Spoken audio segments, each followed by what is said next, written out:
السلام عليكم ورحمة الله وبركاته. حبايبنا سنة تانية في كل مكان، أخباركم إيه؟ يا رب تكونوا بخير وبصحة وبسعادة. النهاردة يوم مش عادي، النهاردة بنراجع تلت المنهج معاكم يا شباب في الإنجليش بإذن الله. عايزين الناس كلها تبقى مركزة. هنراجع أهم الفوكابلري، تعرفين المنهج بتاعكم الفوكابلري بتاعه كتير شوية، فوكابلري جديد عصري جدا، اوكي، وانصحكم ان انتوا تهتموا بيه قوي قوي قوي، لان ده اهم حاجه في منهج بتاع حضراتكم السنه دي. وعندنا كمان جرامر 2 يونتس، اوكي، هنشوفهم بالتفصيل ونحل كمان على كل كلمه هنقولها ان شاء الله، وهحل معاكم كمان جمل من امتحانات سابقه عشان تبقوا جاهزين يا وحوش لامتحان شهر اكتوبر في الانجليش ان شاء الله باذن الله، وما يبقاش في حد احسن منكم ابدا. يلا بينا نتوكل على الله، نقول بسم الله ويلا بينا. اول حاجه يا شباب انا اعمل لكم مجموعات جروبس كده من الفوكابلري بتاع اليونتس، اوكي، يونت 1 ويونت 2 اللي هيجي عليهم امتحان اكتوبر ان شاء الله باذن الله. عايزين نتعرف على اهم الكلمات ديت ونحل عليها جمل ونطبق عشان يثبتوا عندنا. اول كلمه بنيه تحتيه، ودي كلمه مهمه جدا، اسمها infrastructure.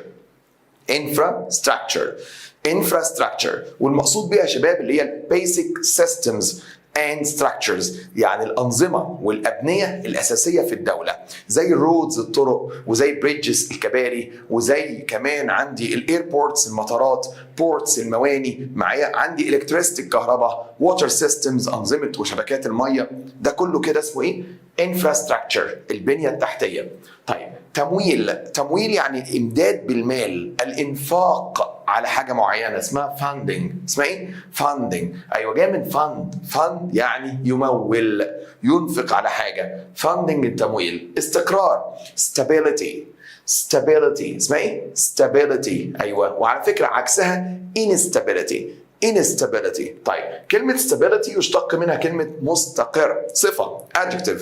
stable. اسمها ايه؟ stable. لما يقول لك his condition is stable، حالة المريض مستقرة، اوكي؟ stable. بوابة gateway. احنا قلنا مثلا ان Egypt is the eastern gateway to Africa، هي البوابة الشرقية لإيه؟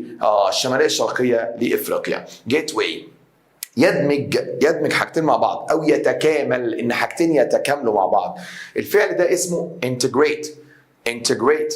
طب الدمج نفسه والتكامل integration. شريك يعني partner.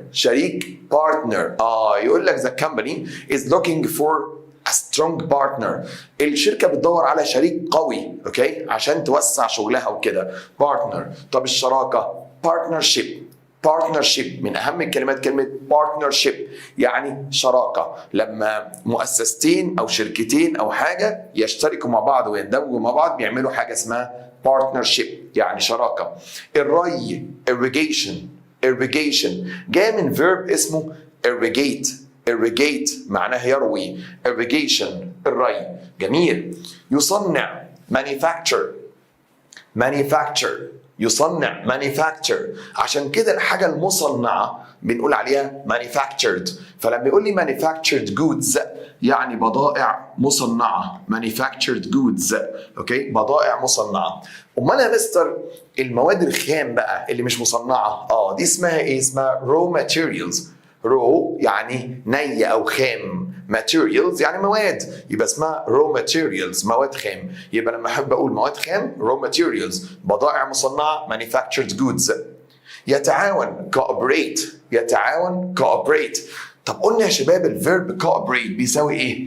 ايوه collaborate. الاثنين معناهم يتعاون. طب التعاون نفسه cooperation.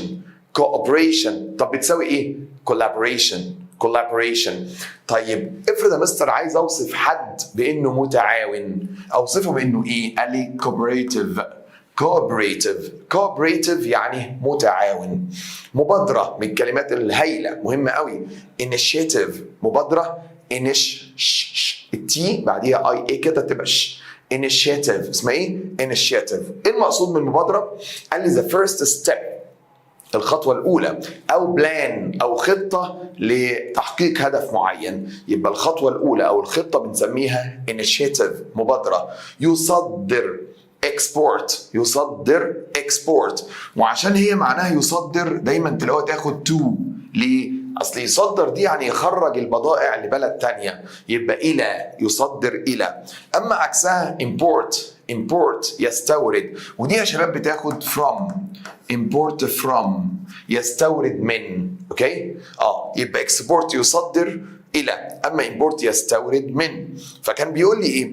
كان بيقول لي ان ايجيبت، ان مصر imports بتستورد raw materials from Africa. مصر بتستورد المواد الخام من افريقيا and exports وبتصدر a lot of manufactured goods. بتصدر بضائع كتير مصنعة to the world للعالم كله. طب جميل. عقد اللي هو 10 سنوات اسمه decade. اسمه ايه؟ decade. امال القرن اسمه ايه؟ القرن اسمه century. اما العقد decade. يبقى نقول لي 4 decades يعني منذ عقود. اوكي؟ decade. اقتصادي economic. طيب حد يقول لي يا مستر economic يعني اقتصادي. جميل، يعني حاجه متعلقه بالاقتصاد. ايوه صح. يعني لما اقول economic development تنميه اقتصاديه، economic issues قضايا اقتصاديه، economic problems مشاكل اقتصاديه، economic reform اصلاح اقتصادي. حلو. امال في كلمه شفناها اسمها economical اخرها al. قال لي دي معناها موفر، اقتصادي بمعنى موفر. يقول لي مثلا the Cairo metro انفاق القاهره is an economical means of transport وسيله نقل موفره، اقتصاديه بمعنى موفره. يبقى economic اقتصادي متعلق بالاقتصاد، اما economical اقتصادي بمعنى موفر. يشغل او يحتل occupy اسمها ايه؟ occupy. شباب بيقول لك ان ايجيبت مصر occupies a good position in the world. مصر بتشغل وبتحتل مكانة جيدة في العالم. اوكي؟ occupy. أولوية priority. بيقول لك my education تعليمي has a priority in my life. ليه أولوية في حياتي. طيب مشترك giant مشترك. كنا خدنا كلمة مشترك كلمة تانية اسمها mutual. صح؟ mutual معناها مشترك برضو. طيب قمة أو اجتماع قمة summit. وكنا بنقول summit meeting اجتماع قمة. فريد أو متميز unique يعني حاجة فريدة متميزة. not common not usual حاجة مش عادية مش شائعة، هي حاجة فريدة متميزة unique. يدعم أو يروج promote يروج لفكرة، يروج لمنتج معين، أو معناها يدعم ويأيد اسمها promote. والاسم منها promotion طبعا promotion. طيب مرافق أو تسهيلات facilities اسمها ايه؟ facilities. طب يا شباب أنا لو قلت the basic facilities التسهيلات الأساسية والمرافق الأساسية في الدولة اسمها infrastructure اللي هي البنية التحتية. عملية process. بس خدوا بالكم من حاجة، كلمة process تطلق على أي عملية فعلا، أي حاجة فيها خطوات بتحصل اسمها process عملية. طيب إلا عمليتين، العملية الجراحية ما اسمهاش process اسمها operation.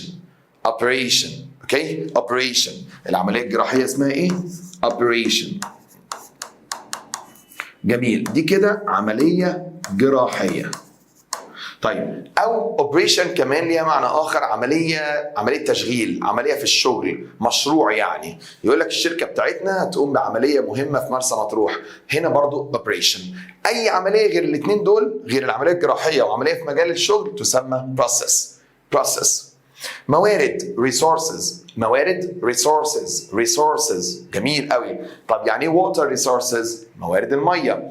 energy resources موارد الطاقه.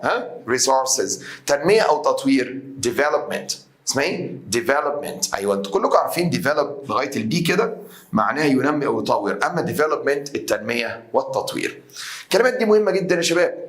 طيب عايز اثبتها اكتر يا مستر، انا احفظها يا مستر وراجعها اوعدك، بس عايزه تثبت اكتر. تعالوا نعمل حاجه جميله، نحل عليها مجموعه جمل منتقاه كده تراجع لي على على الكلمات ديت. بص يا شباب، اول جمله The government is investing investing. وinvest يعني تستثمر. الحكومة بتستثمر in new roads and bridges في الطرق والكباري الجديدة. اوكي. to improve the country's نقط. ليه مصر عمالة تستثمر في طرق وكباري كتير؟ to improve عشان تحسن the country's ايه بقى يا ترى؟ funding تمويل، infrastructure بنية تحتية، irrigation الري، ولا partnership الشراكة؟ طبعا بتستثمر في الطرق والكباري عشان تحسن ايه؟ البنية التحتية للدولة، يبقى اسمها infrastructure. جميل. The project المشروع couldn't start ما كانش ينفع يبدأ because there wasn't enough نقط، لأن ما كانش فيه enough ايه؟ enough cooperation تعاون، stability استقرار، funding تمويل، development. المشروع ما بدأش ليه؟ مفيش تمويل كافي اسمه funding. طيب كان في كلمة هنا لو كانت موجود كانت تنفع حبايبي، ايه هي؟ كلمة capital. قلنا ان كلمة capital معناها رأس ايه؟ رأس مال، كانت تنفع. هنا في funding تمويل، كانش في تمويل كافي. طيب political نقط is important for economic growth. political يعني سياسي. الايه السياسية is important for economic growth، مهمة يا شباب للنمو الاقتصادي. يبقى هو ايه السياسي المهم؟ الحاجة السياسية المهمة للنمو الاقتصادي.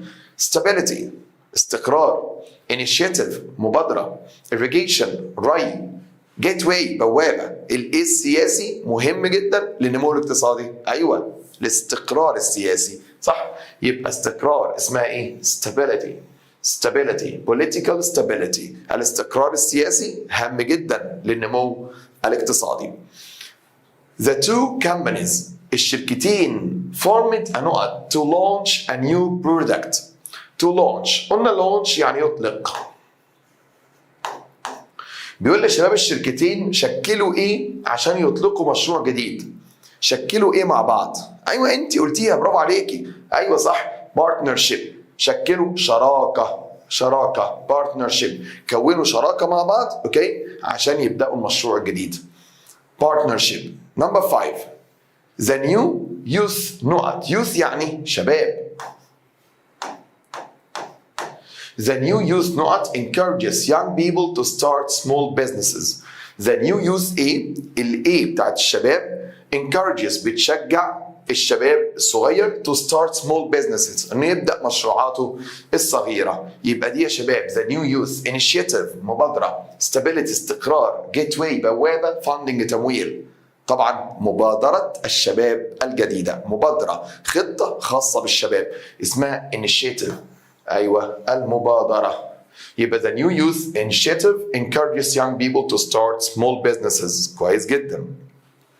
farmers الفلاحين والمزارعين rely on، واحنا عارفين rely on يعني يعتمد على. الفارمرز rely on نوع systems to water their crops.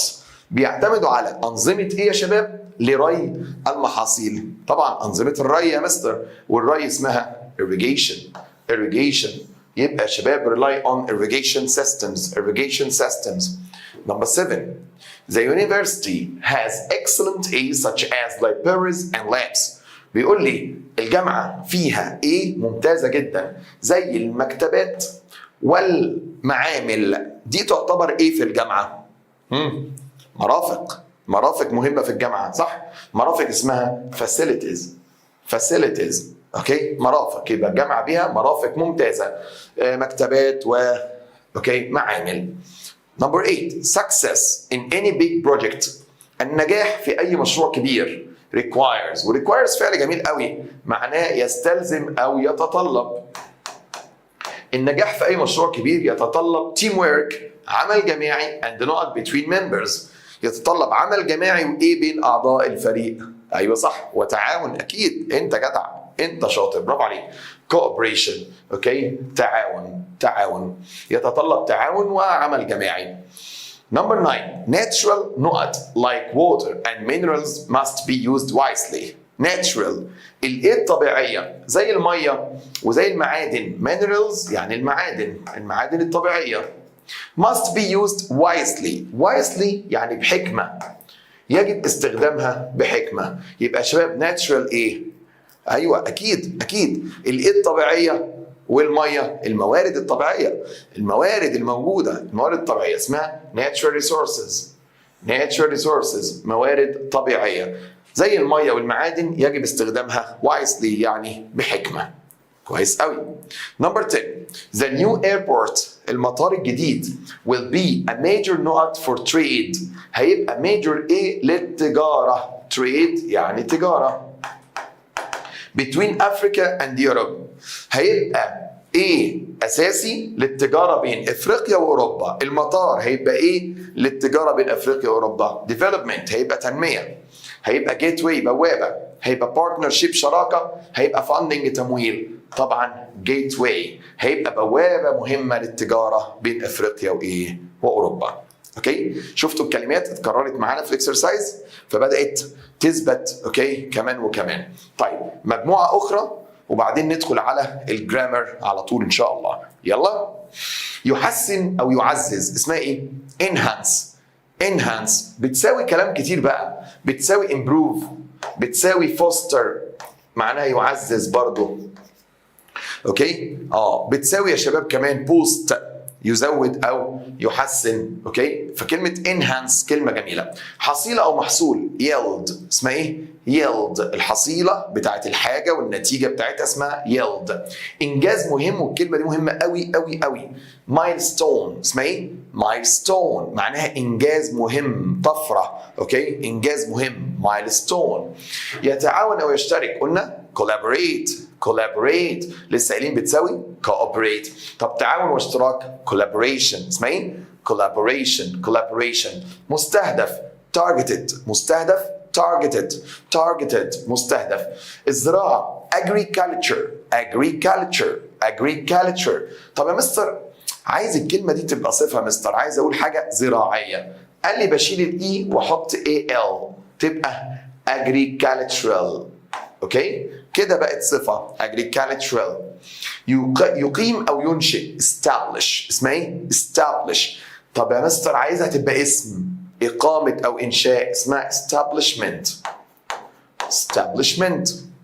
صح الكلام؟ يحقق achieve. طب يا مستر عايزها تبقى اسم اسمها achievement. طيب معناها إنجاز أو تحقيق. طب عايز أخليها صفة اسمها achievable. لما أقول لك an achievable plan خطة قابلة للإنجاز والتحقيق. طيب مجتمع community وده لو مجتمع صغير، المجتمع المحيط بيا اللي انا عايش فيه. اوكي community. يستثمر استثمار investment. طب عايز اقول مستثمر investor مستثمر. شباب حصيلة كلمات قوية جدا اوكي اهتموا بيها عشان هتنفعكم قوي السنة الجاية ان شاء الله. استثمار investment. خبير expert. طب يا مستر عايز اقول انه خبير في حاجة معينة، ايه البربوزيشن؟ ايه حرف الجر؟ اقول لك he is an expert in او an expert on. he is an expert in كذا او an expert on كذا، خبير فيه. انتاج يعني ايه؟ انتاج production.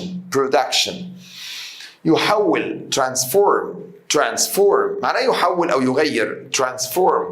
طب الاسم منها transformation يعني تغيير او تحول. دعم او يدعم support. يتطلب require. بس يا مستر انا شفت كلمه قبل كده شبه require كده. ايوه انا عارفها اسمها ايه؟ acquire. معناها ايه؟ قال لي acquire معناها يكتسب مش يتطلب خالص. يبقى في require وفي acquire. في كلمة كمان يا مستر شبهها صح عارفها اسمها inquire. وبقية الكلمة هي inquire معناها يستفسر، يسأل يعني يستفسر. يبقى require يتطلب، inquire يستفسر، acquire معناه يكتسب. 3 كلمات مشابهة شوية. مستدام sustainable جاي من sustain يستمر ويدوم. sustainable صفة معناها مستدام. طب يعني ايه يا شباب sustainable؟ development تنمية مستدامة. sustainable تقدم أو يتقدم progress progress. طب يا مستر عايز اقول يحقق تقدم. make progress يحقق تقدم. انت بس فكر بس عايز تقول ايه وانا عينيا ليك. اوكي. make progress يطلق او اطلاق. launch يطلق او اطلاق. launch. طب لو شلت حرف الاي بقت lunch الغداء. اما دي اسمها launch. شباب يعني ايه launch a project؟ يطلق مشروع، صح كده؟ launch a campaign يطلق حملة. طيب دور يعني ايه؟ rule يقول لك Egypt مصر بلدنا الحبيبة plays an important role in Africa. مصر بتلعب دور مهم في افريقيا. سنوي annual سنوي الحاجة السنوية بتحصل كل سنة يعني annual. طب يا شباب annual summit meeting اجتماع قمة سنوي. طب annual بتساوي ايه يا مستر؟ بتساوي كلمة yearly يعني سنوي. اوكي. يوسع expand فعل مهم قوي على فكرة. expand يوسع expand. طب عايز اقول توسيع او توسعة expansion. اوكي. expand يوسع. منسوجات textiles منسوجات. مدني او حضري urban مدني يعني يخص المدينة يعني. ايوه. طب عكسها ريفي rural ريفي يبقى urban عكسها rural. طيب هجين يعني حاجة بتستخدم حاجتين مختلفتين بتستخدمهم مع بعض together نقول عليها hybrid زي ما كنا بنقول a hybrid car سيارة هجين يعني بتستخدم محركين من نوعين مختلفين. هجين hybrid. متبادل mutual. مالية financial اسمها ايه؟ financial. شباب لو قلت يعني ايه a financial اوكي problem يعني مشكلة ايه؟ مالية. يقول لي he left education هو ترك تعليمه. ليه؟ because of a financial problem بسبب مشكلة مالية. قارة continent أما بلد زي مصر أقول country. جميل جدا. نشوف كده شباب exercise على الكلمات دي. خدوا بالكم واحنا بنقول الكلمات تقول ورايا واحنا بنحل تحلوا معايا وهديكم فرصة ان انتوا تفكروا كمان. building and the new hospital يعني بناء المستشفى الايه؟ الجديدة is an important نقط in improving public health is an important ايه؟ في تحسين الصحة العامة. يبقى بناء المستشفى دي يا شباب هو important ايه؟ في تحسين الصحة العامة. هو an important progress, an important milestone, an important community, an important investment. طبعا ده مايلستون يعني انجاز كبير ومهم لتحسين الصحه الايه العامه. an important milestone. everyone in the نقط helped to clean the street after the storm. everyone in the A helped to clean the street ساعد في تنظيف الشوارع بعد العاصفه. كل واحد في الايه في الرورال في البروجرس community milestone. طبعا كل واحد في المجتمع اللي احنا فيه ساعد في تنظيف الشوارع يبقى everyone in the community. يلا خد فرصتك كده خدي فرصتك معانا. The company is working on نقط projects الشركة شغالة على مشروعات ايه that protect the environment بتحمي البيئة.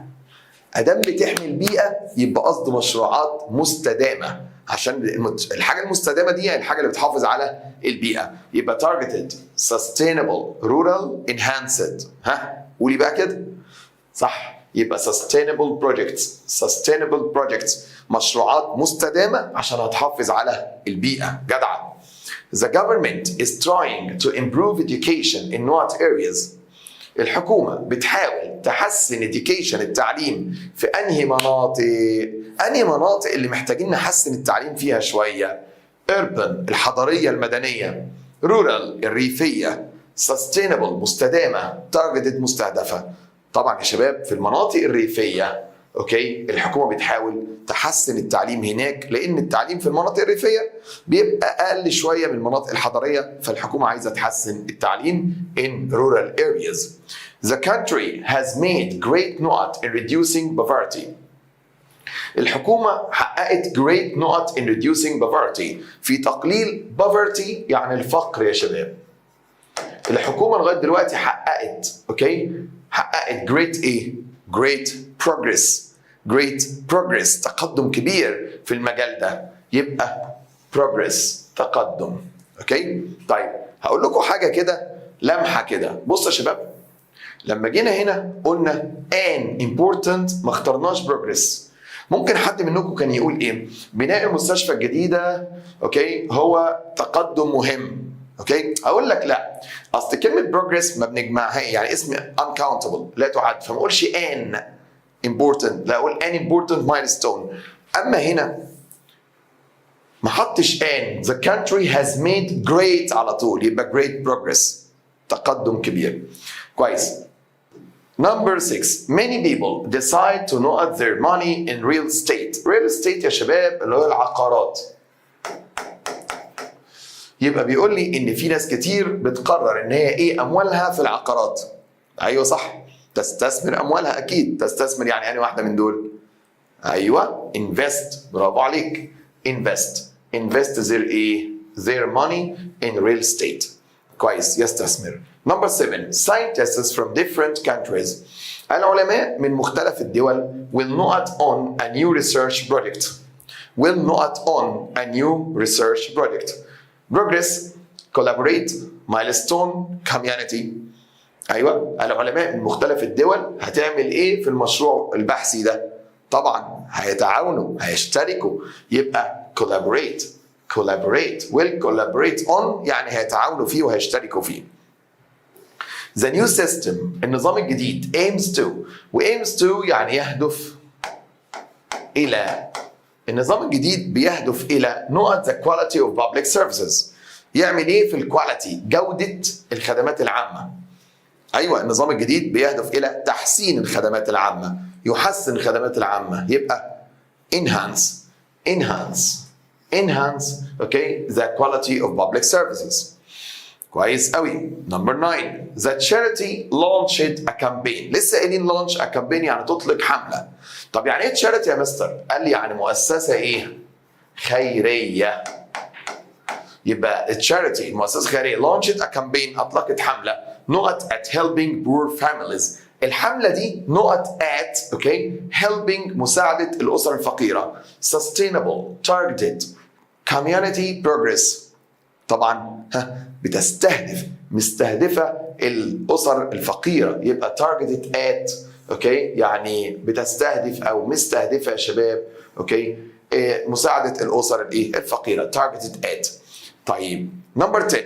providing clean water توفير المية النظيفة اللي هي مية الشرب يعني to all citizens. citizens يعني المواطنين. توفير الماء، ماء الشرب لكل المواطنين is a development goal. هو هدف تنموي ماله؟ هدف تنموي مستدام. هدف تنموي مستدام، يبقى sustainable صفة بتوصف الهدف ده بانه هدف تنموي مستدام، هدف من اهداف التنمية المستدامة يعني، يبقى sustainable development goal. جميل كده. لا لسه ما خلصناش الكلمات، بس هنسيب بقيه الفوكابلري دلوقتي، ندخل على الجرامر وهنرجع له تاني، اوعى تنساه. طيب يلا يا مستر كده ندخل على الجرامر ونشوف كان بيقول ايه. جميل خالص. بص يا جماعه، الجرامر بتاع يونت 1 كان بيتكلم في زمن جميل خالص اسمه the present continuous tense، زمن المضارع المستمر. والزمن ده عبارة عن ايه؟ قال الزمن ده زي ما انتم عارفين present continuous عبارة عن am او is او are plus الverb plus ing. فكنا بنقول I am studying, she is cleaning the house, they are watching the film. صح كده؟ am او is او are plus الverb plus ing. طيب الكلام ده يا مستر لو جملة اكتف معلوم، ايوه صح، لو بدأ بالسبجكت يعني الفاعل، ايوه كلامك مظبوط. طب افرض يا مستر الجملة كانت باسيف مجهول، يعني بدأ بالاوبجكت بالمفعول، هل بيبقى برضه ام از ار والفيربس ان جي؟ لا طبعا. كل زمن ليه صيغه في الاكتف وليه صيغه في الباسيف. لو بدات الجمله بالاوبجكت بالمفعول بيبقى عباره عن ام واذا وار برضه، بس بنحط كلمه being والباست participle والتصريف الثالث. ايه ده؟ هو ده كده برضه present continuous؟ ايوه طبعا، ده مضارع مستمر، بس لو الجمله بادئه بالاوبجكت. بمعنى لو انا قلت يا شباب he is writing the report، وحبيت ابدا بذا ريبورت التقرير، مش هقول the report is writing، لا هقول the report is being written يعني بيتكتب. لو قلت she is cleaning the house، هي بتنظف البيت، ايوه. لو بدات بذا house مش هقول the house is cleaning، لا هقول the house is being cleaned يعني البيت بيتنظف. فخدوا بالكم الجمله اكتف ولا باسيف؟ بادئه بالفاعل السبجكت اللي بيعمل الحاجه، ولا بادئه بالاوبجكت المفعول اللي بيقع عليه الفعل؟ اوكي؟ طيب الزمن ده مستر كنا بنحتاجه في ايه؟ كنا بنحتاجه في 3 حاجات مكتوبه قدام عيني. اول حاجه قال لي كنت محتاج الزمن ده لو الحدث بيحصل دلوقتي حالا، لو الحدث بيحصل now at the moment دلوقتي حالا في اللحظه دي، ده يبقى زمن present continuous. فلما اقول لك she is studying now، he is watching the match at the moment، دلوقتي حالا هو بيعمل كذا. بس خدوا بالكم يا شباب، مش لازم في الامتحان يجيب لي في الجمله كلمه now او at the moment عشان يعرفني ان الحدث بيحصل دلوقتي. ايه ده؟ هو ممكن يعرفني ان الحدث بيحصل دلوقتي حالا من غير ما يقول لي ناو او ات ذا مومنت؟ ايوه حبيبي والله، لا ممكن جدا. ازاي؟ لما اقول يا شباب ايه؟ don't make noise، ما تعملش دوشه. dad لان بابا نايم امتى؟ ده اكيد دلوقتي. انا اقول لك ما تعملش دوشه ان بابا نايم، يبقى نايم امتى؟ دلوقتي. من غير ما اقول لك ناو على طول روح لزمن البريزنت كونتينيوس وقول لي is sleeping، صح كده؟ اوكي؟ طيب مثال كمان يقول لك ايه؟ I'm so busy، انا مشغول جدا. I not my lessons، بذاكر دروسي. يبقى مشغول امتى؟ دلوقتي، من غير ما اقول لك ناو، من غير ما اقول لك at the moment. معنى الجمله بيقول ان انا مشغول دلوقتي، يبقى بقول I am studying my lessons. اوكي؟ طيب مثال كمان don't go this way، ما تمشيش في الطريق ده. ليه؟ بيقول لك the road الطريق بيتصلح. يبقى بيتصلح امتى بالله عليكم؟ دلوقتي. عشان كده بقول لك ما تمشيش في الطريق ده، من غير ما اقول لك ناو بقى، من غير ما اقول لك at the moment. يبقى the road is being repaired. طيب كويس قوي، ماشي. ده اول استخدام يا مستر، حدث بيحصل دلوقتي او في الوقت الحاضر. مش لازم يكون في اللحظه دي، ممكن يكون في الوقت الحاضر، الايام دي يعني. الايام دي ازاي؟ زي ايه مثلا؟ زي مثلا لما اقول at present في الوقت الحاضر، currently حاليا، nowadays الايام دي، these days الايام دي كده مش في الوقت الحالي، مش في اللحظه دي، ولكن في الايام دي او في الوقت الحاضر. زي ما اقول ايه يا شباب؟ والله at present في الوقت الحاضر he is doing a course، هو بياخد كورس. ممكن ما يكونش دلوقتي حالا بياخد كورس، بس هو في الوقت الحاضر يعني في الايام دي بياخد كورس. اوكي؟ ده الاستخدام الثاني، حدث بيحصل في الوقت الحاضر. او مهمه اللي جايه دي قوي، او حدث تم الترتيب لعمله في الايه؟ في المستقبل. يعني ايه؟ لما تكون حاجه لسه هعملها في المستقبل بس everything is arranged، بس رتبنا لكل حاجه، يبقى خلاص هستخدم زمن present continuous عشان اعبر عن الحاجه دي. مثال بيقول لك ايه مثلا؟ I have booked a table at a restaurant، حجزت ترابيزه في مطعم. ليه بقى؟ بيقول لك اصل we are having dinner together tomorrow، اصل احنا هنتعشى مع بعض بكره. بصوا، هنتعشى بكره لسه، امال ليه قلت we are having dinner؟ قال لي عشان انا رتبت خلاص وحجزت ترابيزه في المطعم، فبعتبر نفسي خلاص هنتعشى، فبستخدم present continuous. مثال كمان بيقول لك ايه؟ she has prepared هي جهزت everything، جهزت كل حاجه. she is traveling abroad next week، She is traveling abroad. اصلا مسافره بره الاسبوع الجاي. يا مستر دي لسه هتسافر. بس رتبت كل حاجه. يبقى she is traveling. She is traveling. اوكي؟ يبقى 3 استخدامات للزمن ده، اما حدث بيحصل دلوقتي او في الوقت الحاضر او تم الترتيب لعمله في المستقبل، يعني حاجه is arranged اترتب لها او is prepared تم التجهيز لها. جميل خالص. ماشيين واحده واحده اهو. طيب من اهم الملاحظات على الزمن ده يا شباب ان في افعال في اللغه اصلا اسمها stative verbs. الافعال الستاتيف ديت، الافعال دي يا شباب لا تستخدم في الازمنه المستمره. يعني ايه يا مستر؟ يعني في افعال يا حبايبي كده ما ينفعش تتحط في زمن present continuous، بتستخدم في زمن present simple مضارع بسيط. برضه فهمني اكتر معلش. يعني مثلا لو قلنا الفعل seem يبدو، ينفع اقول he seems. بص seems ده اسمه present simple، ما ينفعش اقول he is seeming عمال يبدو، لا مفيش حاجه اسمها كده.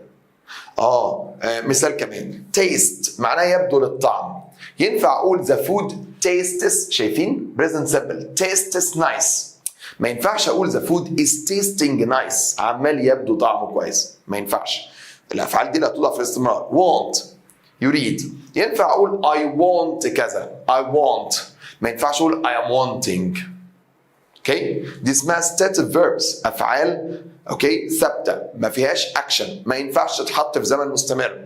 مثال كمان لما اقول لك ايه how much اوكي is this t-shirt، التيشيرت اللي انت لابسه ده عاجبني قوي، اوكي بكام التيشيرت ده؟ فانت تقول لي والله هو بيكلف كذا، تقول لي it costs والسعر، ما تقوليش it is costing عمال يكلف ما فيش حاجه اسمها it is costing عمال يكلف، لا it costs present simple. اوكي طيب مثال كمان this food الأكل ده ماله contain يعني يحتوي على، بص contains present simple أهو contains a lot of vitamins، ما تقوليش is containing عمال يحتوي. فاهمني؟ يبقى في الأفعال ديت اسمها stative verbs، الأفعال دي غير قابلة للاستمرار، استخدمها present simple لو سمحت، ما تستخدمهاش لو سمحت present continuous. أمثلة تاني he looks happy now، he looks happy now. look هنا معناه يبدو، وبمعنى يبدو ما بتحطش في الاستمرار، فقلت حتى في وجود now اهو he looks happy هو يبدو سعيدا. this food tastes nice tastes present simple، ما قلتش is tasting. اوكي what do you mean من ضمن الافعال ديت اهو اوكي بيتحط present simple what do you mean، ما اقولش what are you meaning.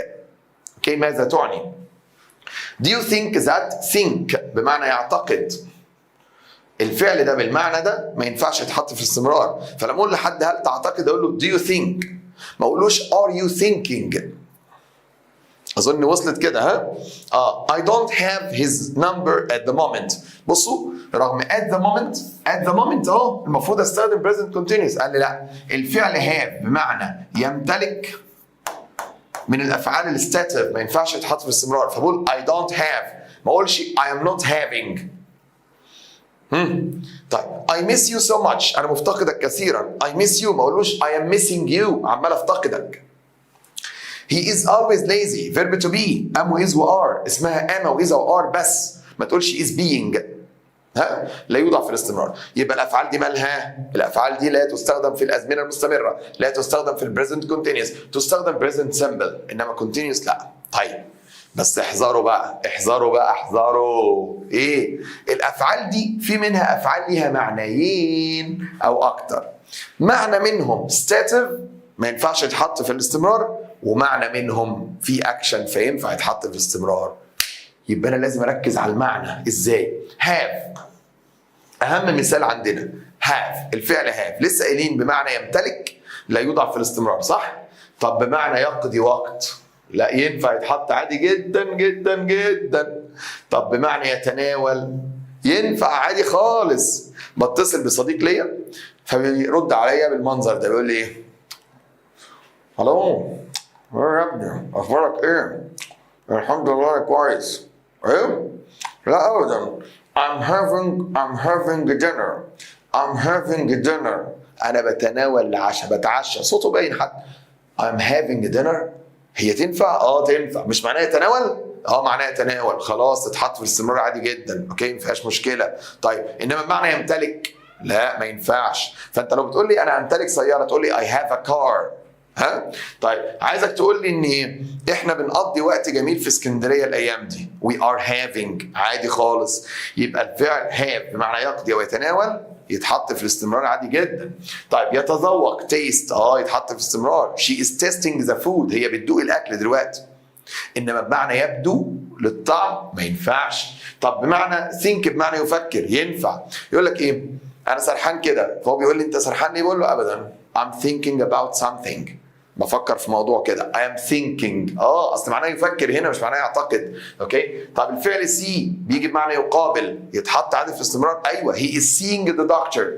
He is seeing the doctor tomorrow. هيقابل الدكتور بكره. الفعل weigh معناه يوزن. انما لو معناه يبلغ من الوزن ما تحطش في الاستمرار. معناه يوزن بيوزن حاجه ينفع. الفعل look بمعنى ينظر. الفيرب to be هنجيله دلوقتي حالا. بص الامثله دي. We are having lunch at the moment. هنا بقى قلت we are having. ليه؟ أصل معناه يتناول. فينفع يتحط في الاستمرار أدام حاجة بتحصل دلوقتي. We are having lunch. This man is looking at me strangely. الراجل ده يا جدع عمال يبص لي بشكل غريب. هنا look مش معناه يبدو، معناه ينظر، فينفع يتحط في الاستمرار عادي. My sister is being active this morning. Is being. يا مستر مش أنت لسه قايل verb to be ما يتحطش في الاستمرار؟ أيوه حبيبي. بس ينفع يتحط في الاستمرار لو إيه؟ لو موقف مؤقت. يعني ايه موقف مؤقت؟ افهم المثال. اختي is being active this morning. اختي نشيطه قوي النهارده. اذا اختي دي مش نشيطه بس دلوقتي بس هي نشيطه. يبقى ده موقف مؤقت فينفع نحط فيرب تو بي في الاستمرار ساعتها. فاقول my sister is being active this morning. ادام قلت لك is being active اعرف ان هي active النهارده بس في الوقت ده بس. ده موقف مؤقت مش دايما. طب لو قلت my sister is active لا ده عادي، ده دايما نشيطه. انما is being active يبقى هي نشيطه دلوقتي بس النهارده بس. I'm seeing the manager in 5 minutes. انا هقابل. هنا سي معناه يقابل. يبقى الافعال ديت في منها معنى اخر ينفع يتحط في الاستمرار. طيب كده اوكي. قدامي يا شباب 3 ملاحظات بسيطه. الملحوظه الاولى دي مهمه قوي قوي قوي قوي، ارجوكوا دي من اهم الملاحظات. بص يا شباب، ممكن استخدم البريزنت كونتينيوس اللي هو am او is او are always او frequently بتساويها في المعنى والverb plus ing. ايه ده ايه الكوكتيل ده يا مستر؟ am او is او are always والverb plus ing. طب دي معناها ايه ان شاء الله؟ استخدمها امتى يعني؟ am او is او are always او frequently والverb plus ing. انا لو عايز اقول ان دي حاجه معتاده ودائمه الحدوث وغالبا مزعجه. ايه؟ حاجة معتادة ودائمة الحدوث متكررة كتير وغالبا مزعجة. اديني مثال عشان افهم. يقول لي مثلا ايه؟ He is always fighting. He is always fighting. دايما بيقعد يتخانق with his friends مع اصحابه. انا ليه قلت is always fighting؟ قال لي قصدي اقول ان دي حاجة متكررة بشكل دائم ومزعجة. He is always fighting. He is always fighting. دايما بيقعد يتخانق مع اصحابه كده معايا. يبقى التركيبة دي بتقول لي ان ده شيء متكرر بشكل دائم وغالبا مزعج. هاني is always making noise. هاني دايما بيقعد يعمل دوشة. يبقى دي حاجة متكررة بشكل دائم ومزعجة. She is always criticizing her friends. هي دايما بتقعد تنتقد صاحبتها. criticize يعني تنتقد. دايما كده بتقعد تنتقد صاحبتها. اعرفوا ان دي حاجة مزعجة اوكي او متكررة بشكل ايه وبصورة دايمة. واضحة ديت؟ طيب لسه قايلين لو عايز اوصف موقف مؤقت استخدم am او is او are being مش am او is او are بس. بمعنى احمد is being so lazy today. احمد كسلان قوي النهارده. why that؟ ليه كده؟ يبقى احمد ده النهارده بس كسلان. موقف مؤقت is being. عشان كده بسأل اقول ايه؟ why that؟ ليه كده؟ هو ليه كسلان كده؟ اصل هو مش معتاد يكون كده. فانا كده بتكلم عن موقف مؤقت يبقى is being مش is بس. مثال كمان اقول لك ايه؟ wonderful. wonderful رائع. You are being so active today. انت نشيط قوي النهارده. افهم على طول ان هو مش دايما نشيط، ده النهارده بس نشيط. عشان كده بقول له رائع. Okay?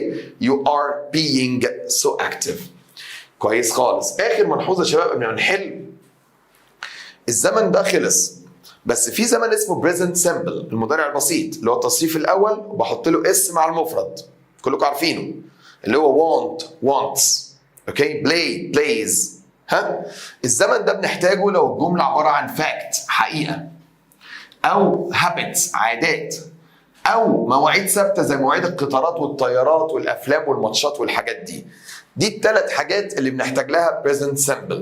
ازاي يعني؟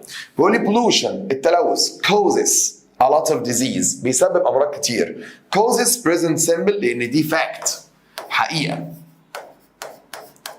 اوكي، نقولها present simple مضارع بسيط. We always have breakfast at 8 in the morning. طب ليه قلنا present simple؟ عشان دي habit عادات. habit عادات. بيقول لك we always have breakfast، احنا دايما بنفطر الساعة 8 الصبح. دي habit عادات. The plane to London، طيارة لندن takes off tomorrow at 5. طيارة لندن هتقلع بكرة الساعة 5. طب ليه يا مستر استخدمنا present simple؟ عشان دي مواعيد ايه؟ ثابتة، اللي بنسميها جدول مواعيد time table. اوكي، يبقى الثلاث حاجات دول الفاكتس والهابتس والتايم تيبلز بنستخدم لها present simple مش present ايه؟ continuous. اتفهم ده؟ تعالوا بقى نحل، وجايب لكم مجموعة جمل من امتحانات سابقة. اوكي؟ من كل انحاء مصر اهو. اوكي؟ يلا بينا، انتوا قدها. يلا يا شباب ركزوا معايا في كل مكان. بيقول لك شادي not his blog in his room at the moment. شادي بيكتب على البلوج بتاعته، على المدونة بتاعته في غرفته دلوقتي. يبقى بيكتب امتى؟ دلوقتي. يبقى is ايه؟ is writing. is writing. صح؟ مش هو بيكتب دلوقتي؟ يبقى is writing. They can't go shopping at the moment. هم مش هينفع يروحوا shopping دلوقتي because it not heavily. لأن الدنيا بتمطر بغزارة. بتمطر امتى؟ دلوقتي. اوكي، معنى الجمله بيقول كده، مش هيقدروا يخرجوا دلوقتي لان الدنيا بتمطر، يبقى بتمطر دلوقتي. يبقى is raining. It's raining heavily. Look، بص، the car not towards us quickly. بص، العربيه جايه ناحيتنا. اوكي، بسرعه. العربيه جايه، يبقى جايه امتى؟ دلوقتي. يبقى is coming. is coming. Don't make noise، ما تعملش دوشه بقى. The baby not at the moment، البيبي نايم، يبقى نايم امتى؟ دلوقتي. يبقى is sleeping. We have made all our arrangements، ان احنا عملنا كل ترتيباتنا يا جماعه، عملنا كل ترتيباتنا، رتبنا خلاص. We know at the holiday in Alexandria، هنقضي الاجازه في اسكندريه، يبقى we are spending. لاننا رتبنا كل حاجه فهنقضي الاجازه في اسكندريه. We are spending، حدث تم الترتيب له. Some friends are not by Ali to come. Some friends، في بعض الاصدقاء are not by علي، بواسطه علي ان هم يجوا. يبقى الاصدقاء دول هم اللي استدعوا ولا استدعوا؟ استدعوا. يعني الاصدقاء دول هم الفاعل اللي استدعى؟ لا، ده هو المفعول اللي علي استدعاه، صح؟ يبقى ده باسيف مبني مجهول. يبقى are being called. are being called بينادى عليهم بواسطة علي، بينادى عليهم. ها، are being والpast participle عشان ده باسيف. I can't play this game with you. معلش انا مش هينفع العب اللعبة دي معاك. As I know it for my next exams، لاني براجع عشان امتحاناتي. يبقى براجع امتى؟ دلوقتي، عشان كده بقول لك مش هقدر اجي معاك. يبقى I'm revising. I'm revising. Okay. These days، الأيام دي most people not email instead of writing letters. الأيام دي معظم الناس بتستخدم الإيميل. الأيام دي في الوقت الحاضر يبقى are using. I'm sick of Mona and Riham. They don't get on well. يا جماعة أنا متضايق من منى وريهام. Don't get on well، مش منسجمين مع بعض. They not، دايما بيتخانقوا. ها، يبقى دي حاجة متكررة بشكل دائم ومزعجة. يبقى they are always disputing. dispute يعني يتنازع، يتخانق يعني. they are always disputing. ها، عادات متكررة بشكل دائم وغالبا مزعج. I know at my sunglasses today because the sun is very strong. أنا مش لابس النضارة النهاردة لأن الشمس مش قوية. مش لابس النضارة. يبقى I am wearing, I'm being worn, I want to wear ولا I can't wear. بصوا يا شباب، لو قلت I am wearing يبقى أنا لابس النضارة النهاردة لأن الشمس بيقول لأن الشمس قوية، سوري، الشمس قوية، يبقى أنا لابس النضارة النهاردة. I'm wearing النهاردة، أوكي، أنا لابس النضارة النهاردة، يبقى ده حدث مستمر برضه. I'm wearing. كويس. We not on grammar at the English class tomorrow. جماعة احنا نمتحن على الجرامر في الفصل بكرة، أوكي، يبقى ده حدث تم الترتيب لعمله. حلو. هل احنا اللي هنختبر ولا هنختبر؟ احنا هنختبر على الجرامر بكره في الفصل ولا هنختبر؟ طبعا احنا هنختبر، هيتم اختبارنا. ده اسمه باسيف مجهول. we are being tested، واحنا قلنا الباسيف في البريزنت كونتينيوس am is are being والباست بارتيسيبل. we are being tested، سنختبر في الجرامر غدا. حدث تم الترتيب له. منى نقط the same mistakes that's really annoying. ده شيء مزعج. يبقى شباب منى دايما بتقعد ترتكب نفس الخطأ، اوكي، عادات متكررة بصورة مزعجة، يبقى is always making دايما بترتكب نفس الأخطاء، وده شيء مزعج annoying. My uncle not as an engineer, it's his permanent job. خدوا بالكم من الكلام ده. his permanent job يعني وظيفته الدائمة. شباب دي وظيفة عمي الدائمة، يبقى أنا بوصف اللي بيعمله دلوقتي؟ لا. يبقى present continuous ما ينفعش. أنا بوصف وظيفته الدائمة، بتكلم عن وظيفته الدائمة، دي اسمها fact، حقيقة، أوكي؟ حاجة دائمة، مش حاجة بتحصل دلوقتي. يبقى زمن present continuous في الجملة دي ما ينفعش، أنا هستخدم present simple works. يبقى my uncle works as an engineer، شغال مهندس، ودي وظيفته الدائمة، مش دي الحاجة اللي بيعملها في الوقت الحاضر. خدوا بالكم ان الوضع كده مش مؤقت، ده وضع دائم، وظيفته الدايمه. ستريس التوتر، نقط هاي بلاد بريشر. التوتر زي ما انتم عارفين بيسبب ارتفاع ضغط الدم. دي حقيقه، دي فاكت، وقلنا الفاكت بريزنت سمبل مش بريزنت كونتينيوس، يبقى اقول causes stress causes high blood pressure. I know how to read novels during holidays. I prefer to read short stories instead. جينا بقى للفعل like. هو الفعل like ينفع يتحط في الاستمرار؟ قال لي لا، ده من الستاتيف verbs، من الافعال الثابته.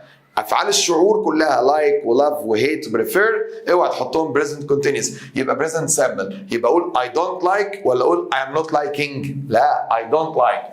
present simple. I don't like to read novels during holidays. I prefer to read short stories. لأن الفعل like من الستاتيف verbs. طيب. My uncle has stayed with me for a month. عمي قعد معايا منذ شهر. But now he not to leave. بس دلوقتي هو عايز يمشي. الفعل want.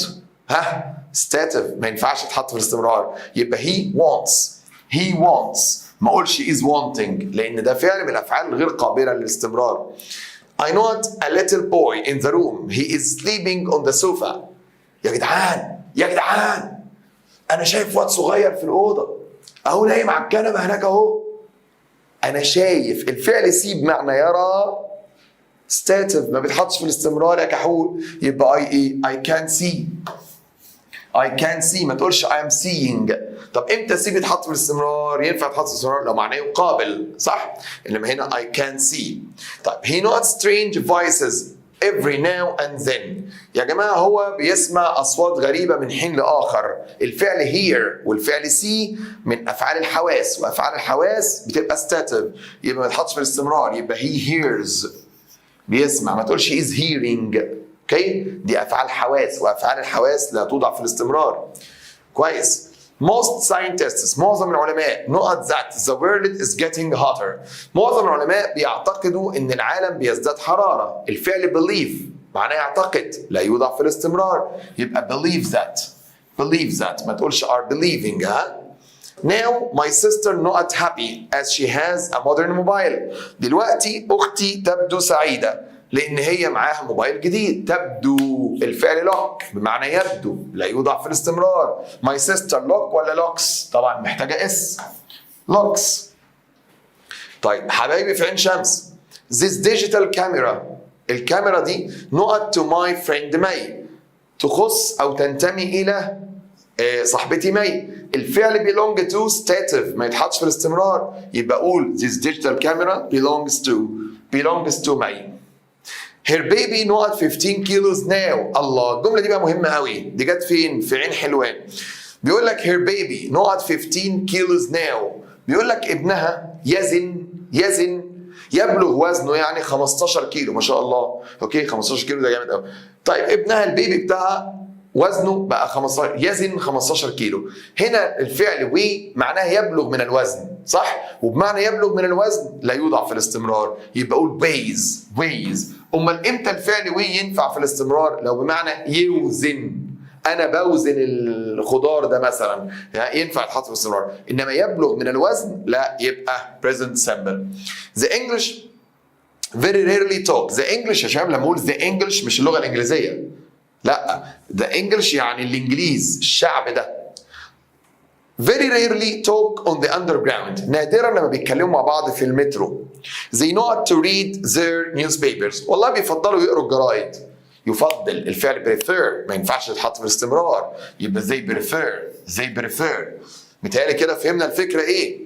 they were better at math. برضه الفعل wish لا يوضع في الاستمرار، يبقى they wish، ما اقولش are wishing.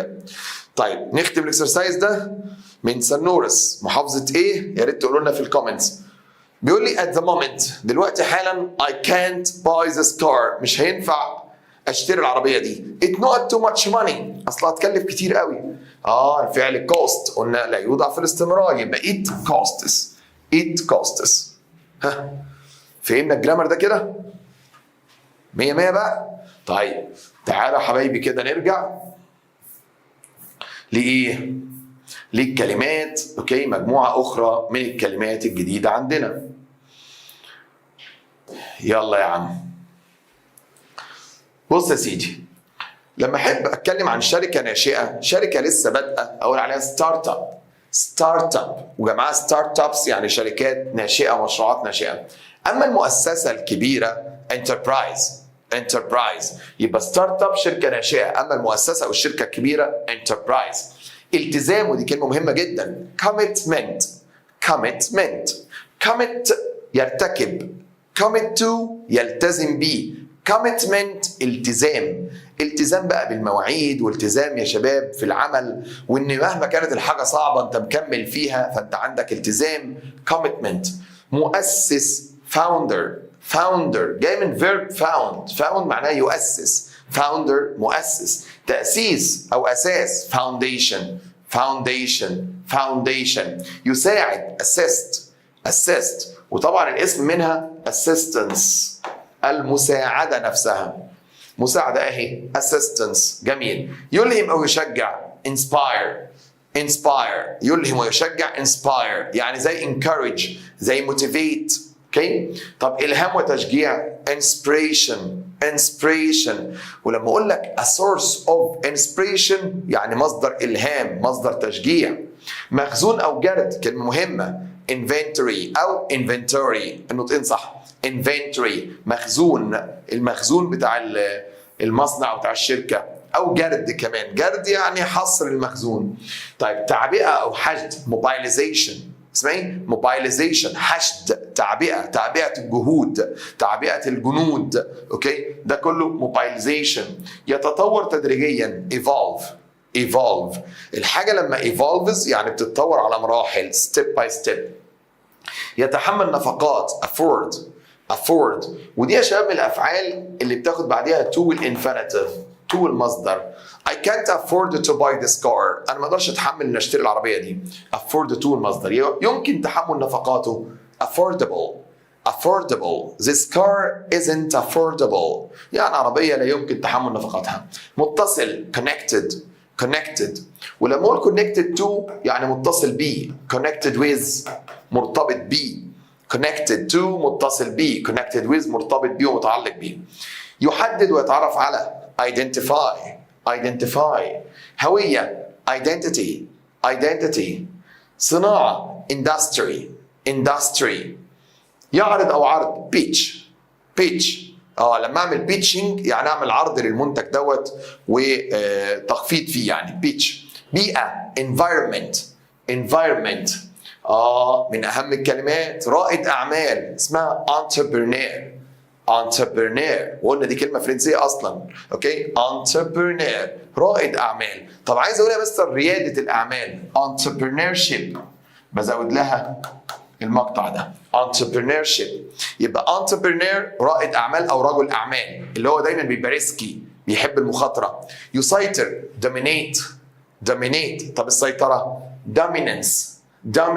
دايما الكلمه الاخيره سي اي بتبقى ناون، اسم.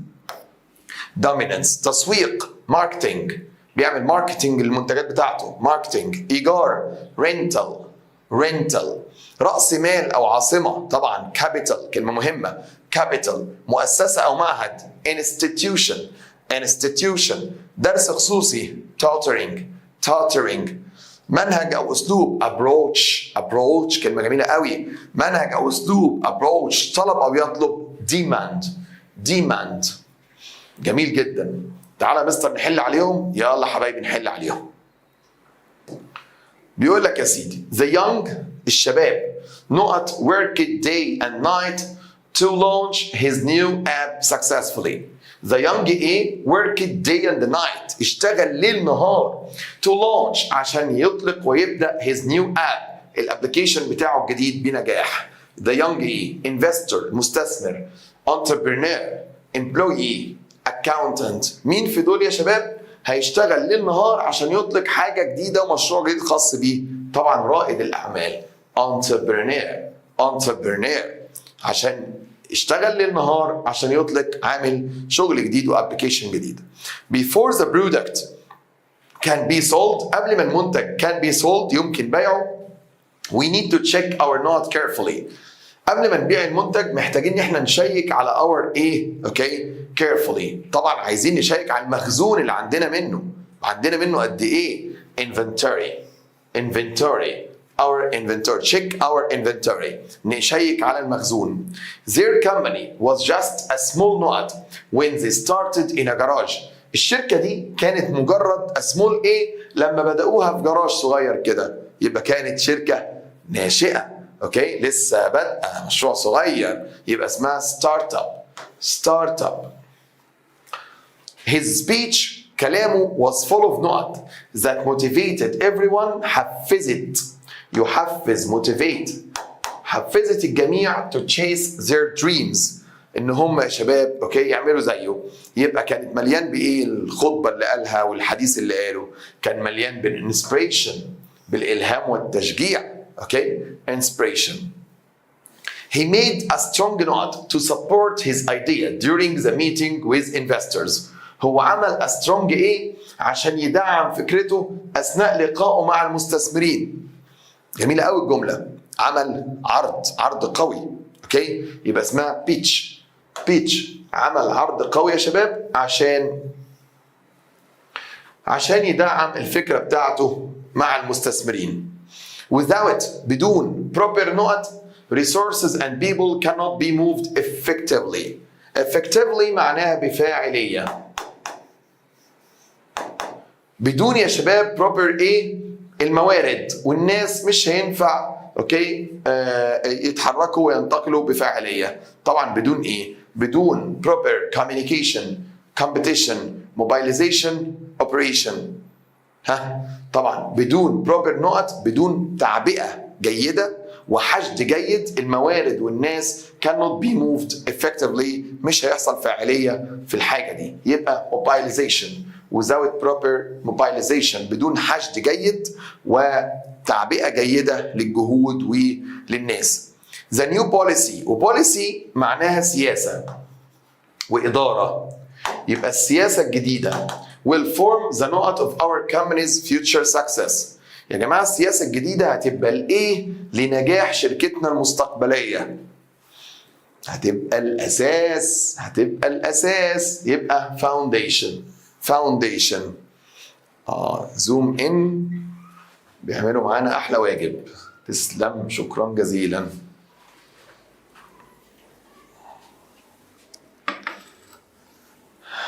جميل. If you can't not to buy this machine now, we can rent one instead. If you can't not، لو مش هتقدر ايه انك تشتري الآلة دي دلوقتي، ممكن نأجر واحدة. لو مش تقدر تتحمل نفقات يبقى afford. Afford. If you can't afford to buy this machine. Success in any business، النجاح في أي مشروع requires hard work، بيتطلب عمل جاد and strong ايه؟ النجاح في أي مشروع عايز منك حاجتين، عمل جاد وإيه؟ والتزام. التزام.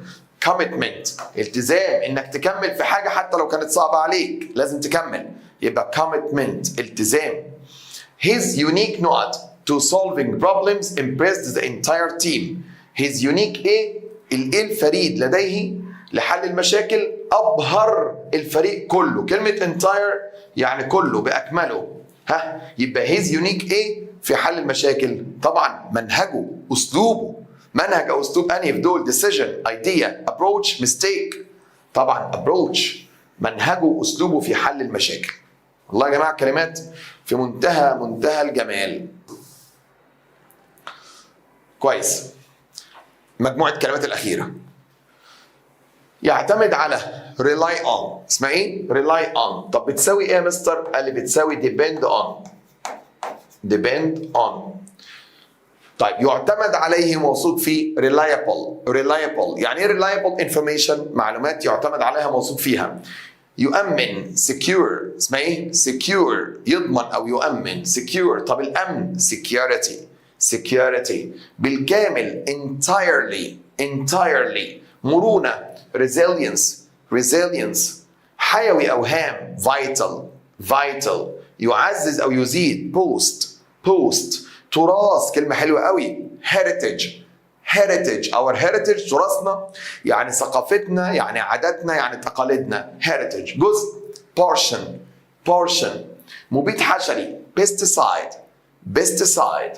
عضوية حاجة عضوية. organic اتفاقية. agreement وجمعها agreements اتفاقات. محظور أو ممنوع. banned يعني forbidden يعني isn't allowed يعني غير مسموح به. اوكي. يساهم contribute والاسم منها contribution. يكتسب gain ودايما بتاخد شيء معنوي يعني gain knowledge gain respect يكتسب معرفة يكتسب احترام كده. يقدم introduce طب تقديم أو مقدمة introduction معرفة knowledge فلسه قايلين gain knowledge يكتسب معرفة. يحفظ ويحافظ على حاجة preserve. سكان population يوفر أو يزود provide. محلي local. قومي national.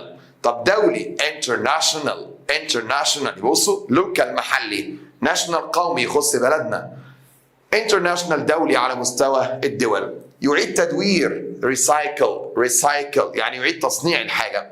معاد تدويره recycled فلما يقول لي recycled materials يبقى مواد معاد تصنيعها معاد تدويرها. يركز على focus on يحصد أو حصاد. harvest هام أو واضح. significant جميل جدا. يلا 10 جمل أخيرة كده قبل ما ندخل على الجزء الثاني من الجرامر نخلصه. You can always know at your best friend when you are in trouble. شباب لما تبقى في مشكلة في ورطة انت ممكن دايما ايه؟ تعتمد على اعز اصحابك تعتمد عليه. اسمها rely on your best friend تعتمد على الصديق المقرب ليك لما تكون في ورطة. Her note helped her recover quickly. Her ايه؟ ساعدتها في انها تتعافى بسرعة from the difficulties she faced من الصعوبات اللي هي واجهتها. ايه ده اللي ساعدها؟ المرونة اللي عندها مرونة يعني فكر مرن. اوكي بتقدر تتعامل مع المواقف بمرونة. يبقى هي resilience مرونة. اما التريزن دي يعني خيانة عظمى. Egypt is famous for its rich cultural نقط. مصر مشهورة قوي ب its rich cultural نقط and ancient monuments والآثار القديمة. يبقى مصر مشهورة بإيه بقى؟ بالcultural heritage. يعني إيه heritage قلنا؟ يعني تراث. يبقى مصر مشهورة قوي بتراثها الثقافي العريق. rich cultural heritage يعني تراث. Everyone should know to keeping their neighborhood clean and safe. الكل يا جماعة should aim to keeping their neighborhood clean and safe. الكل لازم في جعل المنطقة اللي هو عايش فيها آمنة ونظيفة. طبعا الكل لازم يساهم في ده، لازم يساهم، ويساهم اسمها contribute يساهم. أما donate يتبرع بمال، يتبرع بملابس كده. We should not plastic bottles instead of throwing them away. يجب ان احنا نعمل ايه في الازايز البلاستيك بدل ما نرميها ونتخلص منها؟ يبقى المفروض نعمل فيها ايه؟ نعيد تدويرها، اسمها recycle. These bags الشنط دي are made from نقط materials مصنوعة من مواد ايه؟ ايوه مواد معاد تصنيعها، يبقى recycled materials to help protect the environment لان ده بيساعد في حماية البيئة، بيخلصنا من الايه؟ من النفايات دي باننا نعيد تصنيعها، يبقى recycled materials. Students can know a lot of experience from doing volunteer work. الطلاب ممكن خبرة كبيرة قوي من شغلهم في العمل التطوعي. volunteer work عمل تطوعي. يبقى ممكن الطلاب يكتسبوا الكثير من الخبرة ويكتسب شيء معنوي اسمها gain a lot of experience. It's important to note our traditions معناها تقاليد. مهم جدا ان احنا تقاليدنا and customs وعاداتنا for future generations للاجيال القادمه. ايه رايكم؟ مهم جدا ان احنا نعمل ايه في عاداتنا وتقاليدنا؟ ايوه نحميها ونحافظ عليها، يبقى preserve نحافظ عليها. طبعا protect هنا هنحميها لو في خطر عليها، انما preserve بنحافظ عليها يعني نخليها معانا. preserve اوكي دي الاقرب للصح. طيب the internet gives us access. يا جماعه الانترنت بيدينا صلاحيه للدخول على a huge amount of knowledge from around the world. اوكي صلاحيه لكميه ضخمه من من المعرفه. اوكي المعرفه اسمها knowledge صح؟ الانترنت بيدينا صلاحيه للحصول على كميه كبيره من المعرفه from around the world من كل انحاء العالم. طيب smoking in public places التدخين في الاماكن العامه has been not تم تم حظره ومنعه، يبقى has been banned يعني تم حظره by the government بواسطة الحكومة. جميل كده؟ طيب في طبعا بعض الاكسبريشنز هنا برضو مهمة اوكي عندنا، بس تعالوا نختم كلامنا بالجزء الاخير من من الجرامر بتاع يونت 2 يا شباب. جميل. يا ترى كان بيتكلم على ايه بقى؟ بص يا حبيبي كده، كان بيتكلم على زمن اسمه the past perfect tense، زمن الماضي التام. زمن الماضي التام يا شباب زي ما انتم عارفين عبارة عن had والpast participle، had والتصريف الثالث. الكلام ده لو active، لو معلوم، لو الجملة بادئة بالسبجكت بالفاعل. طب لو مجهول يا مستر والجمله بادئه بالمفعول، قال لي يبقى had been والباست participle. اوكي يبقى خدوا بالكم برضو الجمله اكتف ولا باسيف. طيب بنستخدمه امتى بقى الزمن ده؟ احنا عارفين ان الماضي التام بنستخدمه لما يكون الجمله فيها احداث ماضيه لازم تكون في الماضي ما بينها فارق زمني مؤثر. اللي تم الاول يبقى ماضي تام والحدث اللي بعده يبقى باست سمبل ماضي بسيط. يبقى يا شباب عشان كده هتلاقيني بقول لك ان الحدث اللي تم الاول هو ده الماضي التام، اما الحدث الثاني اللي حصل بعديه او تم بعديه بيبقى باست سمبل ماضي بسيط. يعني لو جينا للجمله دي when I arrived، شايفين الجمله بادئه ماضي ازاي؟ when I arrived لما وصلت at the party الحفله I found that وجدت ان كل الاكل اتاكل. حلو قوي. ايه اللي حصل الاول؟ انا وصلت الاول ولا وجدت ولا الاكل اتاكل الاول؟ الاكل اتاكل الاول. اللي تم الاول يبقى زمنه past perfect ماضي تام. طيب الاختيارات هنا فيها كام past perfect؟ had eaten صح past perfect. has لا ده مش past. was eating يا راجل امشي. طب had been eaten ايوه صح. يبقى انا عندي اتنين had eaten و had been eaten. واحد active واحد ايه passive. الاكل يا شباب the food هو اللي كل؟ لا اتاكل. يبقى passive. يبقى اقول had been ايه had been eaten. يبقى when I arrived at the party I found that all the food had been eaten.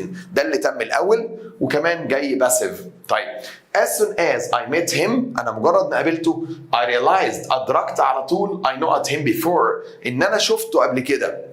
يبقى الشخص ده مجرد ما قابلته ادركت ان انا قابلته زمان. ايه اللي تم الاول؟ ان انا قابلته قبل كده. يبقى ده past perfect. يبقى اقول had seen اهي I had seen him ايه before. يبقى ده الحدث اللي تم الاول بيبقى past perfect. طيب خدوا بالكم من اللي هقوله. عندي الروابط الآتية بصوا كده after و as soon as دي معناها بعد. دي معناها مجرد أن. till و until ودول معناهم حتى أو بالمصري إلا لما till و until. هنشوف دلوقتي إزاي. It was only when فقط عندما. It wasn't until لم يكن حتى. The moment يعني عندما برضو. Before that مش before بس قبل ذلك. مالهم يا مستر دول يعني؟ قال لي كل دول بيحتاجوا بعديهم past perfect ماضي تام أو يأتي بعدهم جملة زمانها past perfect ماضي تام. أوكي؟ طب الجملة الثانية أدام واحد تام يبقى الثاني simple الثاني ماضي بسيط. زي مثلا لما أقول يا شباب كده I didn't know about the accident. أنا ما عرفتش حاجة عن الحادثة until أهي إلا لما اللغة المصرية جميلة. إلا لما إيه the papers. أوكي ما عرفتش حاجة عن الحادثة إلا لما قريت الجرايد. معايا قريت جريدة اليوم السابع فعرفت موضوع الحادثة. يبقى أنا ما عرفتش حاجة عن الحادثة إلا لما قريت الجرايد. until من الروابط دي اللي بعديها past perfect ماضي تام. يبقى had ايه had read. اوكي جميل جدا. اما يا شباب before اللي معناها قبل وباي ذا تايم عندما وافتر ذات مش افتر بس. اوكي الثلاثه دول بقى العكس بعديهم باست سمبل ماضي بسيط والفعل الثاني هو اللي باست بيرفكت ماضي تام. بمعنى by the time اهو الرابط اهو by the time my mother was ادي الباست سمبل. by the time my mother was 40 ادي by the time وبعديها باست سمبل او ماضي بسيط. الفعل الثاني past perfect. يبقى she had 7 children.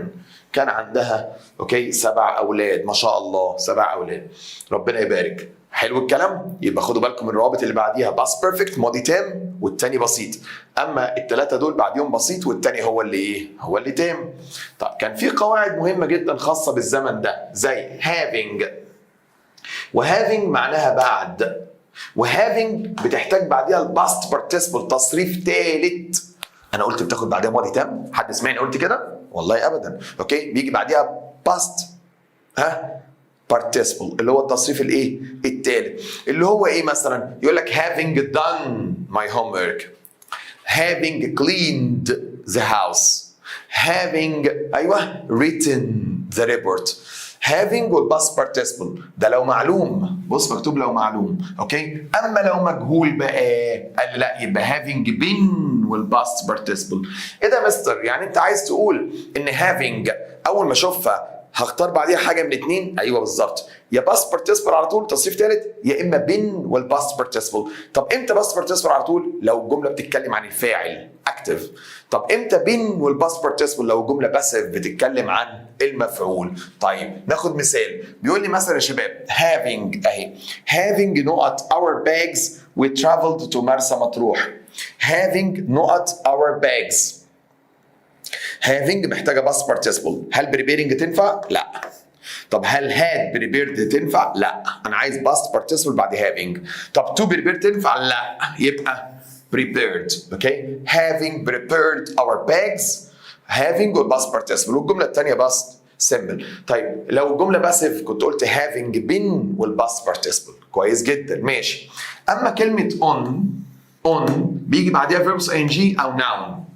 on والverbs ing. طب معناها ايه يا مستر؟ قال لي معناها عند يعني في لحظه كذا.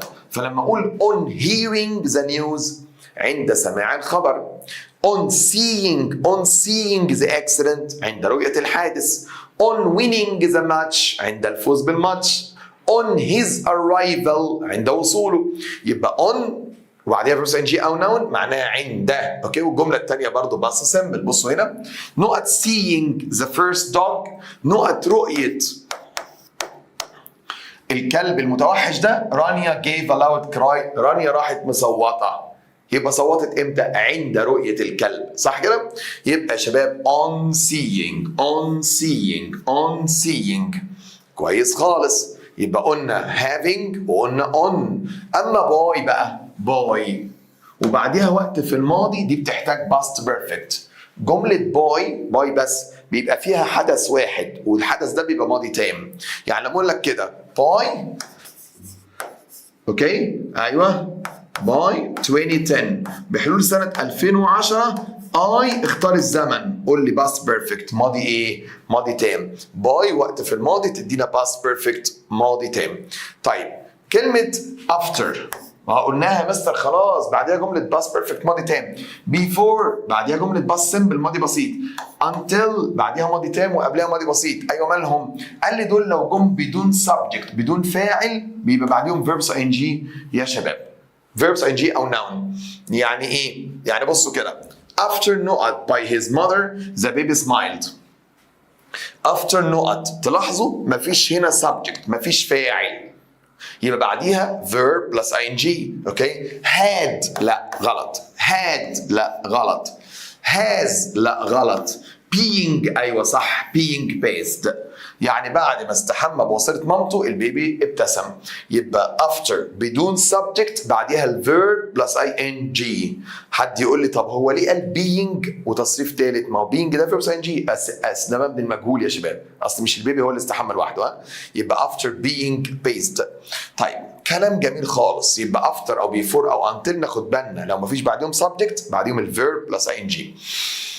اقول لك after cooking before leaving خلاص until meeting كده يعني. جميل. عندي ايه كمان؟ قال لي عندي no sooner than hardly when scarcely when barely when. الرباعي دول معناهم اوكي يا دوبك فلان عمل كذا وبعدين عمل كذا. طب يا مستر يستخدموا ازاي؟ قال لي الاربعه دول بيستخدموا بين هاد والباست بارتيسيبل زي ما انتم شايفين شكلهم كده دايما. الفاعل هاد نو سونر او هاردلي او سكيرسلي او بيرلي باست بارتيسيبل. نو سونر الجزء الثاني منها اسمه ايه؟ ذان. اما هاردلي وسكيرسلي وبيرلي الجزء الثاني اسمه وين. وطبعا ذان او وين هيبقى بعديهم الفعل الثاني اللي زمنه دايما وابدا باست سمبل. طيب فهقول كده he had no sooner done his work than he left the office. بس الفكره فيهم بقى لو الجمله بدات بيهم، لو بدات الجمله بالكلمات دي اوكي، يعني لو الجمله بادئه بنو سونر زي كده يا شباب اهو، بادئه بنو سونر او بادئه بهاردلي او بادئه بسكيرسلي او بادئه ببيرلي، بص نعمل ايه؟ نجيب بعديهم هاد ثم الفاعل ثم الباست بارتيسيبل. ايه ده؟ يعني لو بدانا بنو سونر هنا اختار ايه؟ اي هاد غلط، امال ايه؟ هاد اي اهي. No sooner had I seen my neighbor. ليه بقى؟ قال لي عشان يا شباب no sooner لو بدأنا بيها هي أو إخواتها بنجيب بعديهم had قبل السبجكت قبل الفاعل أقول had I. طيب we had not found the money when. We had not found the money when. يبقى يا hardly يا scarcely يا barely. No sooner ما تنفعش عشان تاخد then. hardly موجودة اهي هي الصح. We had hardly found the money when we took it to the police station. اوكي؟ طيب كلام جميل جدا جدا. ايه كمان قلنا يا شباب في الجزئية ديت؟ قال لي يا عم قلنا كمان ان في حاجة تركيبات showing regret اظهار الندم. شباب لما احب اقول يا ريتني عملت كذا او يا ريتك انت عملت كذا استخدم ايه؟ قال لي بص يا عم الندم بنعبر عنه بحاجه من دول، يا اما I wish او if only. I wish او if only معناهم يا ريت يا ريتني وبعديهم السبجكت past perfect ماضي تام. دي من استخدامات الماضي التام المهمه اني بستخدمه بعد I wish او if only جمله ماضي تام عشان اعبر عن ندم. بص المثال I wish I had applied for that job last week. يا ريتني كنت قدمت للوظيفه ديت الاسبوع اللي فات، ده معناه ان انا ما قدمتش وبندم، بقول يا ريتني كنت قدمت، فاستخدمت الباست بيرفكت اهو I had applied. كذلك زيهم بالظبط I'd rather بس خدوا بالكم من حاجه، I'd rather وفاعل بستخدم ماضي تام لو في كلمه تشير للايه؟ للماضي، يعني لو في last week، لو في yesterday، لو في when I was young كده. I'd rather برضو معناه يا ريتني، ها، وبعديها subject هستخدم ماضي تام في حاله وجود كلمه تشير للماضي اهو I'd rather I had applied for the job last week. يبقى طب حد يسالني بقى يقول لي طب افرض يا مستر I'd rather وسبجكت ومفيش كلمه تشير للماضي، بستخدم باست سمبل ماضي بسيط، ها. انما لو في اشاره للماضي مع كلمه I'd rather وفاعل بستخدم باست بيرفكت. جميل جدا جدا جدا. تعالوا يا شباب كده نحل مع بعض الجمل اللي جت برضه في امتحانات سابقه. يعني في الدقي مثلا قال لهم as soon as اهو الرابط اهو، حط تحتيه خط. he had finished ايوه ماضي تام اهو. على فكره as soon as ممكن الاقي بعديها بسيط لو ما فيش فرق زمني، يعني بتبقى احداث متتاليه. هنا جايب لي بعديها باس بيرفكت، يبقى التاني باس سمبل طبعا، يبقى اقول he went to bed. طيب I know at my own computer for 3 years before اهو خط تحت before، بعديها ايه؟ باست سمبل، يبقى قبلها باست بيرفكت، يبقى اقول ايه يا شباب؟ had. جميل. حد يقول لي طب ثواني يا مستر، مش في زمن اسمه past perfect continuous ماضي تام مستمر؟ اسمه had been والverb ing زي ده كده. مش ده يا مستر بنستخدمه زي الماضي التام؟ خصوصا لو في مده ايه؟ زمنيه.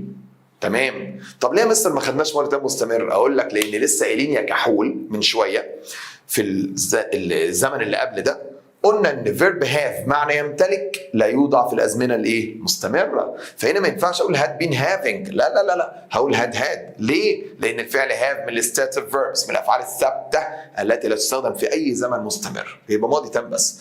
after the house خط تحت after the house not painted we furnished it، هنا ماضي بسيط. after يبقى بعديها ايه ساعتها؟ past perfect ماضي تام. حلو قوي، ده ماضي تام. had been has لا ما تلزمنيش. had painted ماضي تام. is ما تلزمنيش. ايه ده اتفضل اتنين، had painted ولا had been painted؟ اسألي نفسك بقى، بعد ما البيت هو اللي دهن ولا دهن باسف، يبقى had been ايه؟ had been painted. صح.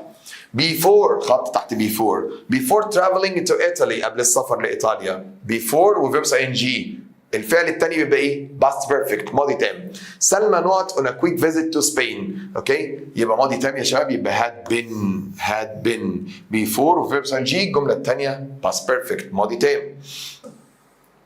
The people in the city felt safer after خط تحت after وقبليها felt ماضي بسيط، يبقى بعديها past perfect ماضي تام. The wild animal not by the police ماضي تام. caught مش ماضي تام. has مش ماضي تام. had caught و had been caught active وباسف. يلا بعد ما الوايلد انيمال مسك ولا اتمسك، يبقى had been caught. رائع. when I got home لما روحت البيت I know that somebody had broken into my flat. شباب لما روحت البيت اكتشفت ان في حد had broken اقتحم البيت. اول حاجه حصلت ان had broken. طب بقيه الافعال ادام واحد ماضي تام يبقى الثاني past simple على طول، اوكي، يبقى I discovered اكتشفت. ادام واحد past perfect يبقى الاحداث الثانيه كلها past simple. امبابه واهل امبابه، تحيه لامبابه. The report wasn't published. Not the facts had been accurately checked. The report wasn't published. بص ده اسمه ماضي بسيط منفي. wasn't published. اوكي. Not the facts had been accurately checked. وده ماضي تام. مين في دول قبليها ماضي بسيط منفي وبعديها ماضي تام؟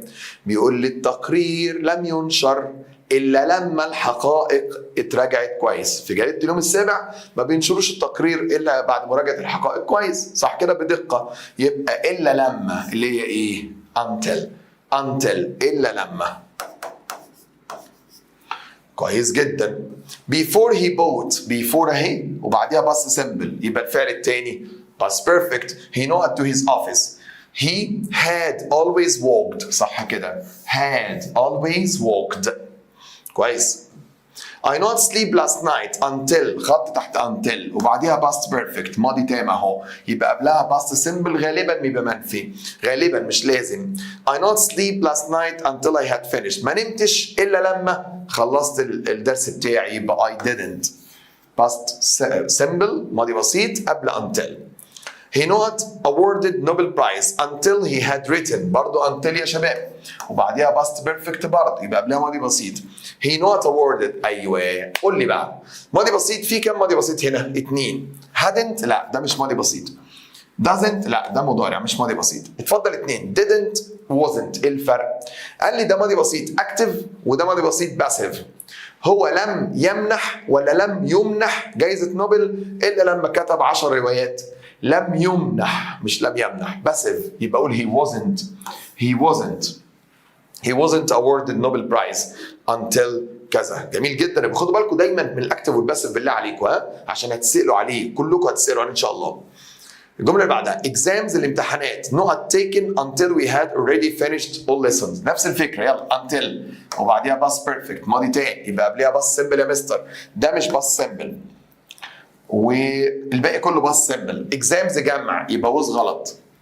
بص بحل ازاي بهدوء. exams جمع. الامتحانات لم تأخذ ولا لم تؤخذ إلا لما خلصنا الدرس. لم تؤخذ باسيف برضه يبقى weren't وتصريف ثالث اهو weren't taken. اوكي الجملة دي جت في زفتة. اوكي تحية لأهل زفتة. الويلي بقى، الويلي قال لهم I was very angry، أنا كنت متضايق جدا because when I arrived، لأن لما وصلت المحطة the train نقط. خدوا بالكم أنا كنت متضايق لان لما وصلت المحطه القطر كان مشي، يعني القطر مشي الاول يا مستر. ايوه بالظبط كده، يبقى had left. ها فهمتوا الفكره ديت؟ طيب جميل جدا جدا جدا.